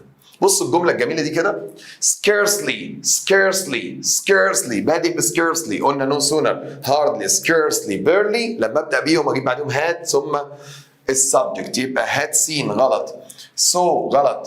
had seen ايه ده فين السبجكت؟ قال لي مفيش بقى، مفيش had والسبجكت. اقول له خلاص لما يا شباب اكون عايز ماضي تام، اسمعوا اللي هقوله ده، لما اكون عايز ماضي تام باست بيرفكت وما لقاهوش بس تاكدوا ان هو مش موجود يعني استخدموا بداله باست سمبل ماضي بسيط عادي تبقى احداث متتاليه عادي. ايه لما احتاج باست بيرفكت ماضي تام وما لقاهوش هستخدم مكانه باست سمبل. هنا انا عايز هاد والسبجكت وتصريف ثالث، مفيش ولا اختيار هاد والسبجكت وتصريف ثالث، خلاص يبقى did والسبجكت ومصدر ماضي بسيط. ينفع؟ ينفع مفيش مشكله. الماضي البسيط ممكن يحل محل الماضي الايه؟ التام يا شباب. اوكي طيب نقط been arrested، been والباست participle، مين في دول بيجي بعدها المنظر ده؟ having. قلنا having past participle او been والpast participle. having been arrested بعد ما اتقبض عليه. طيب having نقط ايوه يا past participle يا been والpast participle، يعني ده غلط وده غلط. having punished by the teacher ولا having been punished؟ بعدما عاقب ولا عوقب؟ عوقب طبعا، يبقى having been punished بعدما عوقب. It wasn't until ودي قلنا بعديها past perfect ماضي تام. اوكي that معايا وبعدين ماضي بسيط، يبقى it wasn't until last week that she knew the car she had lost، يبقى اقول restored. بعد ذات هختار past ايه؟ past simple. حلو الكلام؟ افتكرنا كده كل حاجه في يونت 1 و 2. جميل جدا. تعالوا كمان يا شباب جايب لكم ايه؟ كام سؤال كده في النوفل بتاعتنا. اوكي القصه نفتكر كده اهم النقاط. السؤال هنا بيقول what major difference، ايه الاختلاف الكبير بين فوج وباسبرتوت. بين فوج مستر فوج فيلياس فوج، الراجل اللي كان سيريس قوي جاد، كان بانكشوال منضبط، كان كالم هادئ صح كده، وبين الخادم اللي جاي يشتغل معاه اللي اسمه باسبرتوت. creates the first tension in the novel. ايه كان الفرق بين مستر فوج وباسبرتوت اللي ممكن يكون عمل اول توتر في الايه؟ في القصه. طبعا يا شباب لو تفتكروا كده باسبرتوت ده كان شخصيه كان اشتغل شويه وظائف، كان اشتغل سينجر وكان اشتغل اكروبات، اشتغل مطرب واشتغل كمان بيعمل فقرات في السيرك وبتاع. اذا باسبرتوت مش جاد قوي صح؟ ومش calm زي مستر ايه فوج. انها مستر فوج كان serious and calm. يعني اقدر اقول ان مستر فوج was serious، الراجل ده was serious يعني كان جادا and calm وهادئ ما بيتكلمش كتير. but يبقى اقول مستر فوج اهو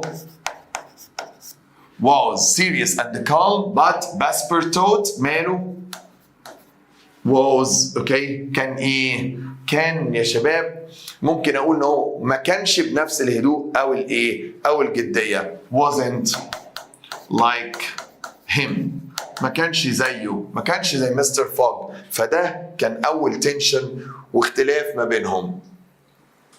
طب what does Fog's membership in the Reform Club، عضوية مستر فوج في نادي Reform Club suggest about his place in society، ده يديك ايه؟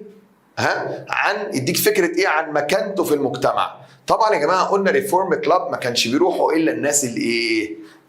الناس اللي هم بيزنس مان، رجال الاعمال، والناس اللي الكبيرة في المجتمع. فاقول كده يا شباب it said، النقطة دي قالت لنا كده that he was an important، ان هو شخص ايه مهم in his community، في المجتمع اللي هو فيه شخص مهم. لان ريفورم كلاب ما كانش بيروحوا الا الناس الايه المهمة. طيب why did the neighbors، ليه الجيران find Mr. Fogg strange، كانوا شايفين ان مستر فوج ده غريب، راجل غريب even though he was rich، رغم ان هو غني and respected ومحترم. ليه كانوا شايفينه غريب؟ افكركم اقول كده I think، اعتقد because he had، لانه ما كانش عنده he had no family، صح؟ ما عندوش أسرة، ولا عنده يا شباب كمان visible work، يعني أي عمل واضح. الراجل ده ملوش أسرة وملوش عمل واضح، وكمان يا شباب or change، أو في تغيير بيطرق على حياته. مفيش أي تغيير بيطرق على حياته. اعتقد ان هو راجل غريب. ليه؟ لانه he had no family، عندوش اسره، no visible work، وكمان or change، ولا عنده تغيير بيطرأ على ايه؟ على حياته. طيب عايز اوريكم اخر حاجه كده في بعض جمل الترانسليشن يا شباب.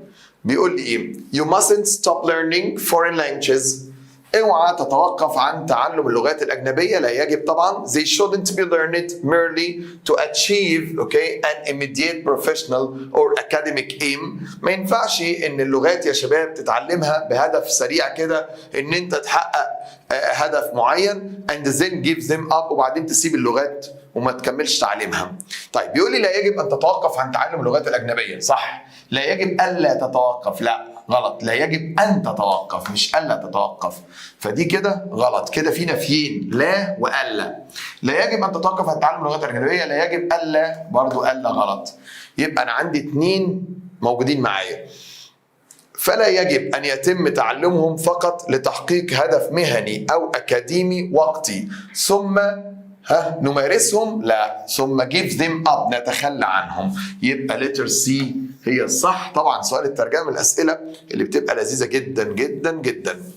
كده يا شباب بعد الترانسليشن نبقى راجعنا كده على كل معلومات خاصة بمنهج أكتوبر إن شاء الله بإذن الله. ربنا معاكم ويوفقكم. كان معاكم مستر ناصر العراقي. أوكي، نشوفكم على خير، والسلام عليكم ورحمة الله وبركاته.